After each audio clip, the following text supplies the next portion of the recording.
Have you ever noticed a certain number keep appearing on clocks, receipts, or in your dreams? It's not always a coincidence. In Buddhist teachings, repeating numbers can be subtle messages from the universe, signs, guiding you toward clarity, growth, and even abundance. And on Monday, May 19th, 2025, that energetic doorway opens wide. This isn't just another day, it's a chance to align with something deeper, something that speaks not to your logic, but to your intuition. Today's 6 lucky numbers aren't magic. They're mirrors reflecting the strength, wisdom, and wealth already within you. In this video, we'll explore the deeper meaning behind each number through Buddhist insights, real stories, and a few surprising truths about what it means to truly attract fortune. But before we dive in, like this video, hit subscribe and turn on the bell so you don't miss what's coming next. To kickstart your energy shift, drop a comment below. I welcome growth and harmony into my life. You're not just typing words, you're sending a message to the universe. I'm ready to receive. Let's begin this journey. The numbers are waiting. Are you part 1, number 36, transformation through discomfort? Let's be honest, comfort zones are rarely comfortable. They're predictable, yes. Familiar, yes. But comforting, not really. Especially if you're in your late 30s, 40s, or 50s. Stable job, steady paycheck, a routine life that works but barely breathes. You're functional, but unfulfilled. That's where number 36 enters the picture. In Buddhist numerology, 36 isn't just a number, it's a subtle invitation to change. It's the soul's gentle knock on the door saying, "You've survived. Now it's time to live." Samir was a mid-level designer at a tech firm. On paper, he had it all. Good salary, a downtown apartment, career stability, but every morning he felt a pit in his stomach. The kind of dull ache you can't explain. Not sickness, but stuckness. He'd been seeing 36 everywhere. Clocks 336, license plates, even his gym locker number. At first, he laughed it off, but it kept happening. And one evening during a quiet meditation, that number flashed again in his mind this time, with a strange clarity. It wasn't random. It was personal. He Googled the meaning.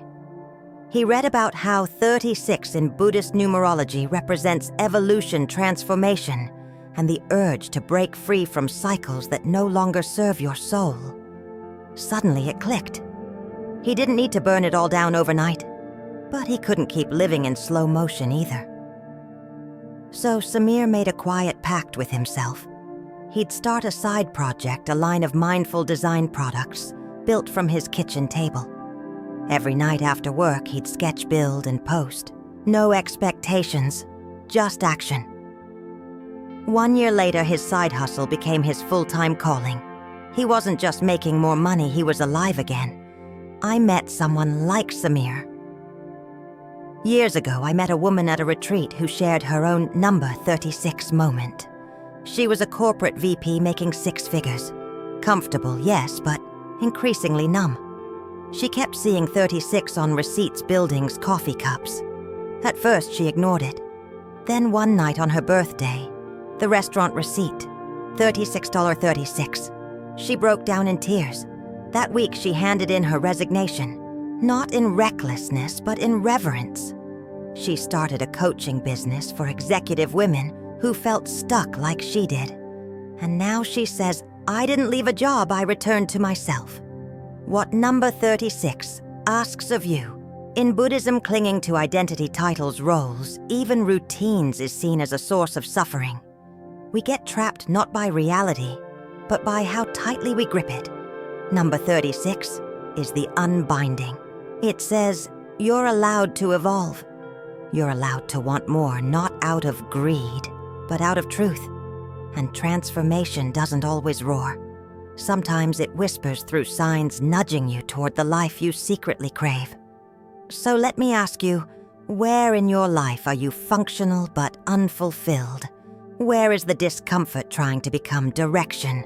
Number 36 might be your answer. Take a breath. Take a step. You don't need to leap. Just lean forward. The transformation has already begun. Part 2, number 9. Endings that become openings. Some numbers carry the weight of closure. But number 9, it carries the quiet power of rebirth. In Buddhist wisdom, the number 9 doesn't simply mean the end. It signals that something greater is ready to begin, if only we're willing to release what no longer serves us. We live in a culture obsessed with beginnings, new jobs, new goals, new versions of ourselves. But very few people teach us how to end things well, how to let go with grace. That's where number 9 shows up, not as a farewell, but as a sacred pause, a final breath before the next chapter begins. Maya was a single mother in her early 50s. She worked 2 jobs, managed a household, and juggled responsibilities like a professional circus act. She was tired but didn't dare stop. Then one morning, walking her usual route, she noticed a house number 999. Later that day, her grocery receipt, 9.09ers. Her phone battery died at 9%. It was funny, until it wasn't. Something about that number started to feel personal. That weekend, for the first time in months, Maya gave herself permission to pause. She sat in silence and asked the question most of us avoid. What am I holding on to that's holding me back? And the answer came: fear, guilt, old dreams that no longer fit her spirit. She remembered how years ago she used to make jewelry, spiritual pieces, crafted with intention and care.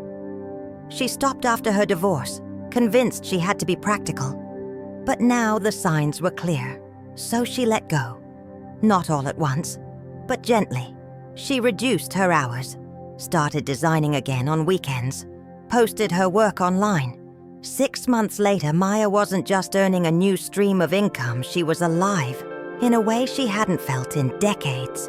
The number 9 became her mantra: let go to let in. What number 9 is trying to tell you. In Buddhist teachings, the idea of impermanence is central. Everything is in motion. Everything ends. But every ending contains the seed of something new. The number 9 reminds us you don't grow by adding more. You grow by releasing what weighs you down. This could be a toxic relationship, a job that no longer aligns, an old identity you've outgrown. Many people resist endings because they fear the unknown. But Buddhism teaches that the unknown is where life begins to dance again. I once knew a man mid-60s who had built his identity around being the reliable one. He never took risks, never strayed from the expected. But the joy had quietly disappeared from his life. Then he started seeing 9s everywhere. He thought it was silly until one day he stumbled on a Buddhist quote. As a snake sheds its skin, we must shed our past over and over again. It shook him. That week, he booked his first solo trip abroad. It changed his life. Sometimes we just need permission to end well. So ask yourself today, what chapter in my life is asking to close? What am I afraid to release, even though it no longer serves me? And what might open up if I finally let go? Number 9 is not about loss. It's about liberation. Endings aren't failures, they're invitations. And you, my friend, are being invited to something new. Will you answer part 3, number 15, gentle strength of the middle path? Not all change comes crashing like a wave.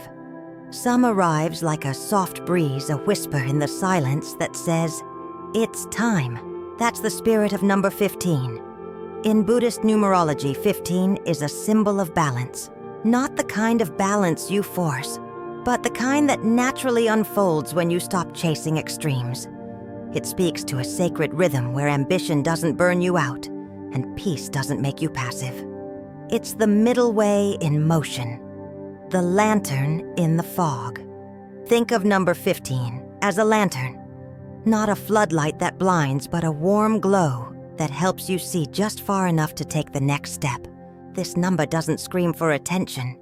It gently walks beside you, reminding you of the you you've always been, but may have forgotten. Take the story of Elena, a 39-year-old social worker who loved helping others, but somewhere along the way, lost herself in the process. She kept pushing, showing up, fixing everyone's problems, until one day her body shut down. Fatigue, brain fog, burnout.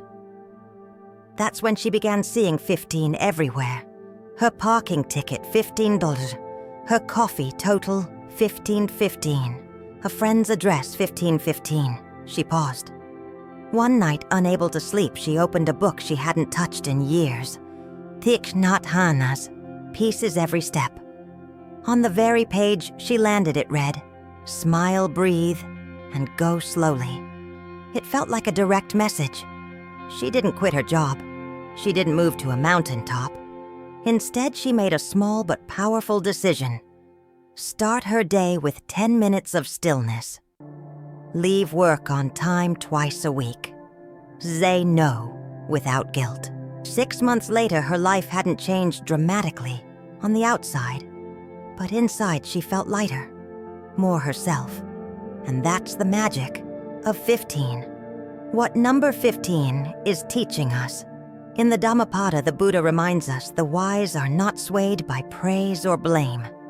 Like a solid rock, they remain unmoved. Number 15 calls you to that solid ground, not by standing still, but by moving with awareness. We live in a world of extremes, grind culture or toxic positivity, all in or all out. But 15 says, you don't have to hustle to matter, and you don't have to escape to be whole. It's a reminder that true transformation often starts in the quiet spaces. A slow morning, a deep breath before you react, a moment of honesty with yourself. Years ago, I was constantly swinging between overworking and shutting down. Productivity highs, emotional crashes, repeat. Then I stumbled on the concept of the middle way, and strangely, I started seeing 15 over and over. At first, I ignored it. But one morning, after missing an important meeting from burnout, I sat in silence and asked, what would life feel like if I stopped trying so hard to be everything? The answer changed me. I didn't scale back my goals. I just started pursuing them with less force and more flow. So here's your invitation. Where are you swinging too far in one direction? What small shift could bring you back to your center? What might life feel like if you moved from intention, not pressure? Number 15 isn't here to rush you. It's here to remind you. You're allowed to go gently and still arrive. Balance isn't found. It's chosen one quiet decision at a time. Part 4, number 17. Health, contentment, and soulful success. In a world chasing shiny things. Titles, wealth, applause. Number 17 enters quietly with a different kind of wisdom. What if success isn't about more, but about meaning? In Buddhist thought, true wealth is not measured by what you own, but by your inner state. And number 17 echoes that principle beautifully. Let me tell you about Thomas, a 47-year-old executive at a successful marketing firm. His life looked enviable from the outside: big house, luxury car, VIP invitations. But inside he was withering. Stress-related migraines, emotional numbness, and a strange emptiness that lingered even during celebrations. One evening, as he scrolled through his old college journals, a small detail jumped out. His dorm room number had been 117. He smiled, nostalgic. The next day, he saw the number again on a train ticket. Later that week, at the gym locker room, de 17. It kept showing up like a breadcrumb trail. Curious, he began digging. He learned that in Buddhist numerology, 17 represents clarity, health, and contentment, not surface-level satisfaction, but soul-deep alignment. And it hit him. He had built a career but lost his center. He had climbed the ladder but leaned it against the wrong wall. So Thomas did something unexpected. He didn't quit everything. He simply recentered. He started eating better, not for appearance, but for energy. He blocked off quiet time on his calendar. He picked up painting again, something he hadn't touched since he was 20. Within 3 months, something shifted, not just in his body, but in his heart. He was still successful, but now it felt sustainable, soulful. The deeper meaning of 17. Number 17 asks us to reconsider what we've been taught about achievement. The Buddha said, "Health is the greatest gift, contentment the greatest wealth." In that light, 17 becomes a gentle but powerful mirror. Are you living in a way that honors your well-being, or are you burning yourself out to impress people who aren't even watching? So many people, especially in their 30s, 40s, and 50s, wake up one day and realize, I have everything I thought I wanted. Why don't I feel fulfilled? The answer is often hidden in alignment, not what you have, but whether it's aligned with your values. Not how much you do, but how deeply you do it. I remember a time when I was juggling 3 projects, sleeping 4 hours a night, and telling myself it was just the hustle season. But the truth, I was running on fumes. Then I started seeing 17 on receipts inbox counts, even random street signs. At first I ignored it, but then during a silent retreat I heard this line from a monk. Success without presence is just noise. It cracked me open. I didn't need more tools. I needed more truth. I began showing up to my life with fewer to-do lists and more intention. And strangely, my results got better, not worse. Ask yourself, what does success really look like for you? Is your current pace sustainable? What one small change could bring your health, joy, and purpose back into harmony? Number 17 is your spiritual nudge, not to stop, but to slow down and recalibrate. To measure life not in achievements, but in alignment. Because soulful success, it doesn't scream. It glows quietly from the inside out. Part 5, number 23, bold joy and playful trust. If some numbers arrive with quiet wisdom, number 23 bursts through the door with a wink and a wild spark. It's the number of curiosity, joyful expansion, and the courage to loosen your grip on control. In Buddhist teachings, joy is not frivolous. It's a sacred energy, and number 23 invites you to meet life not with a frown of pressure, but with the light-hearted trust of a child who still believes in possibility. Jun was a 33-year-old freelance illustrator in a creative rut. She had followers, clients, and a steady income. But her work felt repetitive. No spark, no soul. She had stopped experimenting, stopped playing. Her creativity had become a checklist. Then one day, while walking, she stumbled upon a street art piece. It read, "What would happen if you let it be fun again?" The mural was signed. 23. That night, she dreamed of painting again just for herself. No deadlines, no approval needed. Inspired, she began waking up 30 minutes earlier just to draw without purpose. She used colors she'd once deemed too chaotic. She laughed at the results. Sometimes they were beautiful, sometimes ridiculous, but they were alive. Within weeks, she began sharing these playful pieces on her social media. And ironically, the very style she thought was too weird became her new signature. New clients, new energy, new joy. All from following the 23 energy, bold joy, playful trust, no permission needed. The message of 23. In the Buddhist path, joy is considered one of the 7 factors of enlightenment. It isn't shallow. It's a sign of spiritual health, a lightness that arises when the mind is clear and the heart is open. Number 23 reminds us you don't have to earn your right to enjoy life. You are allowed to. Laugh in the middle of a problem. Try something new and suck at it. Choose curiosity over perfection. This number calls you out of emotional tightness and into creative expansion. It nudges you. Loosen your grip. Trust the flow. Play a little. When was the last time you did something not for results, but for the sheer joy of it? Cooked with wild spices, danced in your room, told a story with too much enthusiasm. That's the essence of 23. I once met a man who had built his whole personality around being reliable. He was kind, composed, always polished, but behind his eyes was exhaustion. One day he told me he kept seeing 23 everywhere. He finally signed up for a salsa class on a whim. Within a month, he said, "It's like I remembered who I was before I started performing for the world." So here's your invitation. Where are you playing it too safe? What joy have you postponed for later? And what if fun wasn't a reward but a spiritual practice? Number 23 says, life isn't asking you to be perfect. It's asking you to show up with joy, with honesty, and with the boldness to be fully playfully you. Are you ready to say yes? Part 6, number 77, Awakening Through Stillness. Not every breakthrough is loud. Some arrive in the silence between your thoughts, and number 77 is the perfect reminder of that sacred silence.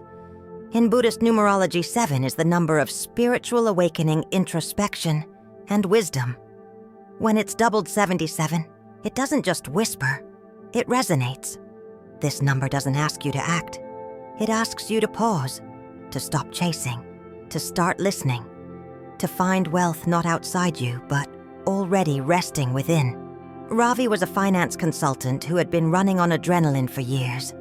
Meetings, deals, clients. He was sharp, efficient, respected, but under the surface he was disconnected from himself. Then the sign started his hotel room in Bali or empty 7. The train car he entered by accident, 7 of 7. Even a child's drawing he found on a bench had 7 plus 7 scribbled across the top.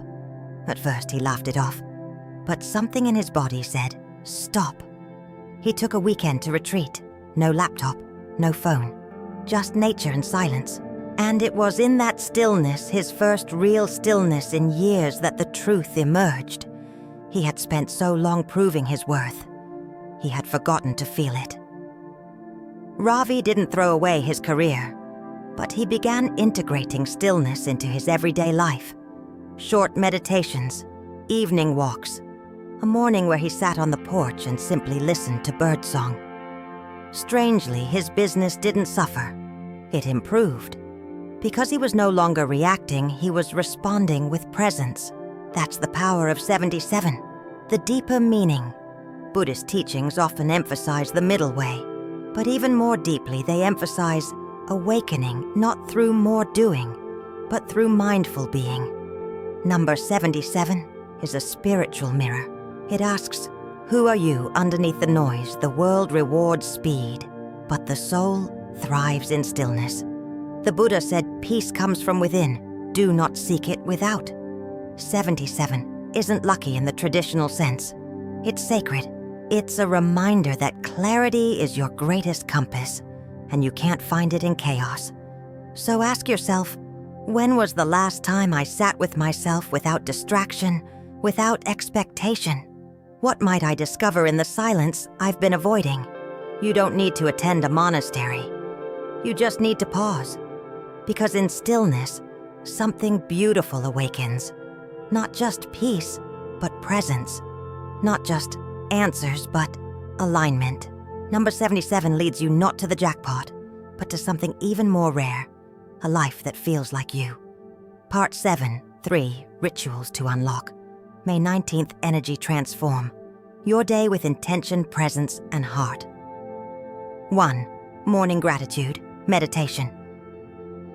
Imagine your day unfolding like a lotus flower, quiet at first, but opening fully under the light of awareness. Begin May 19th by planting the energy of gratitude deep within your heart. Step by step 1. Find a quiet space before emails, phone calls, or obligations. 2. Close your eyes, breathe deeply, and let your breath soften the space around your heart. 3. Silently reflect on 3 small things you're thankful for. Warm sunlight, your morning tea, or a message from a friend. 4. Whisper. May I welcome all good things today. May I bring goodness to others. I once practiced this for 7 mornings straight, and something shifted. Not the world, but my lens. Life felt softer, luckier, even in the ordinary. When you start with thanks, you prime your heart for abundance. 2. Energy clearing ritual. A cluttered space often reflects a cluttered mind. To invite luck, create room outside and within. On May 19th, spend 1 intentional hour decluttering your physical environment with mindfulness. How to begin? Pick a small area, your desk, your entryway, your kitchen table. As you clean, ask yourself, does this object carry light or heaviness? With each item you toss or donate, whisper, I release what no longer serves me. A woman in my circle cleared her wardrobe and gave away old clothes on May 19th last year. The next day, she received an unexpected job offer, one she didn't even apply for. Coincidence, maybe. But sometimes energy speaks before logic does. Let your space breathe, so your life can too. 3. Practice of Dana. Selfless. Giving. Thousands of candles can be lit from a single flame, and the flame is never diminished. Buddha. Dana means generosity, but not just material generosity. It's about giving with presence, from the heart. On May 19th, try one of these 5 acts. 1. Leave a kind note anonymously in a public place. 2. Pay for someone's coffee behind you in line. 3. Offer to carry someone's groceries. 4. Send a message of encouragement to a friend who's struggling. 5. Donate to a cause quietly without fanfare. A monk once told me, the most powerful gift I ever gave was my attention to someone who felt invisible. Give without asking. Love without needing. You never know the ripple you might start. Part 8, Final Practice. Walking the day in mindfulness. Make May 19th a moving meditation. What if, instead of rushing through the day, you walked through it like a meditation, with awareness in every step, every word, every bite? On May 19th, don't just practice rituals in the morning and forget them. Carry their spirit with you throughout the day. This is the essence of mindfulness in Buddhism, not detaching from life, but engaging with it fully and consciously. Eating with presence. Before each meal, pause. Look at the food. Notice its colors, its aroma. Whisper to yourself, this food is a gift. I eat to nourish my body and spirit. Even if you're eating something simple, eat slowly. No screens, no rush. As you chew, consider where the food came from, who harvested it, who prepared it. This is gratitude in action. And gratitude, as we've seen, opens the door to luck. Speaking with intention words are powerful. On May 19th, choose them like seeds you're planting. Before you respond to someone, pause. Ask yourself, is it kind? Is it necessary? Is it true? Let your voice become a source of peace, not noise. Speak to uplift, not to prove. Even silence, when rooted in presence, becomes a powerful message. Interacting from the heart. The energy you carry becomes the energy you spread. Smile when you speak. Really listen. See the person in front of you as human, flawed, sacred, just like you. A subscriber once emailed me after last year's May ritual. She wrote, I didn't change much, just smiled at my co-workers, really listened to my kids, and took deep breaths before meetings. That day felt magical, like I was walking through life instead of sprinting past it. She didn't win the lottery, but she felt wealthier than she had in years. Affirmations to repeat. Keep these in your mind or say them aloud throughout the day. I am present. I am open. I am aligned with what matters. I trust each step even when I can't see the whole path. Let these words anchor you in the now. Make May 19th sacred today. Doesn't need fireworks, just attention. Because when you walk, mindfully speak truthfully, and eat gratefully, you become the luck you've been waiting for. So go ahead, walk through May 19th, not just as a date, but as a path. So here we are. You've explored 6 powerful numbers.